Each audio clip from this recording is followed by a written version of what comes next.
Assalamualaikum warahmatullahi wabarakatuh. Pada kesempatan kali ini, saya akan menjelaskan suatu fenomena yang sangat relevan terhadap masyarakat kita akhir-akhir ini, yaitu kecanduan media sosial berdampak pada kesehatan mental.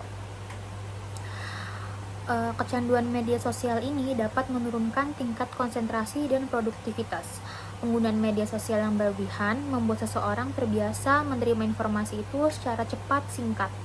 Akibatnya, kemampuan untuk fokus pada kegiatan yang membutuhkan konsentrasi tinggi seperti belajar dan bekerja itu menurun. Kebiasaan ini memicu perilaku multitasking yang tidak efektif dan seringkali membuat seseorang merasa lelah secara mental. Dan media sosial memunculkan fenomena perbandingan sosial yang tidak sehat. Seringkali seseorang melihat unggahan orang lain menampilkan kehidupan serba sempurna, sukses, bahagia, dan tanpa masalah. Hal ini membuat sebagian orang tanpa sadar mulai membandingkan dirinya dengan orang lain, lalu merasa kurang bahagia, tidak cukup baik, dan atau bahkan gagal. Padahal, apa yang terlihat di media sosial tidak selalu menggambarkan kenyataan sepenuhnya, melainkan hanya potongan terbaik dari kehidupan seseorang. Kondisi ini berpotensi menimbulkan perasaan cemas, stres, dan menurunkan kepercayaan diri.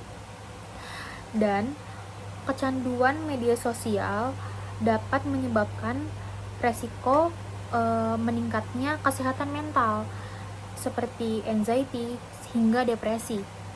Ironisnya, meskipun media sosial bertujuan untuk menghubungkan manusia, dalam praktiknya justru banyak orang yang merasa kesepian karena interaksi yang terlalu bersifat dangkal atau tidak nyata. Saya pribadi pernah mengalami masa di mana saya merasa terlalu sering membandingkan diri dengan orang lain di media sosial. Semakin saya melihat kehidupan orang lain yang tampak sempurna, semakin saya tidak merasa tidak percaya diri. Namun, setelah saya mulai membatasi penggunaan media sosial, saya merasakan perubahan positif sedikit demi sedikit. Pikiran lebih tenang, waktu lebih produktif, dan hubungan sosial di dunia nyata lebih bermakna. Dan dapat disimpulkan bahwa media sosial dasarnya bukanlah hal yang buruk, namun penggunaannya perlu bijak. Kita perlu memiliki kesadaran bahwa dunia maya tidak sepenuhnya mencerminkan realitas, dan kesehatan mental jauh lebih penting daripada sekadar citra diri yang terlihat di layar. Kita mulai dari langkah-langkah kecil terlebih dahulu.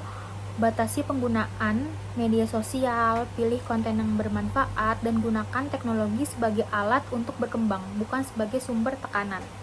Dengan demikian, kita dapat memanfaatkan media sosial secara positif tanpa harus kehilangan keseimbangan mental dan emosional.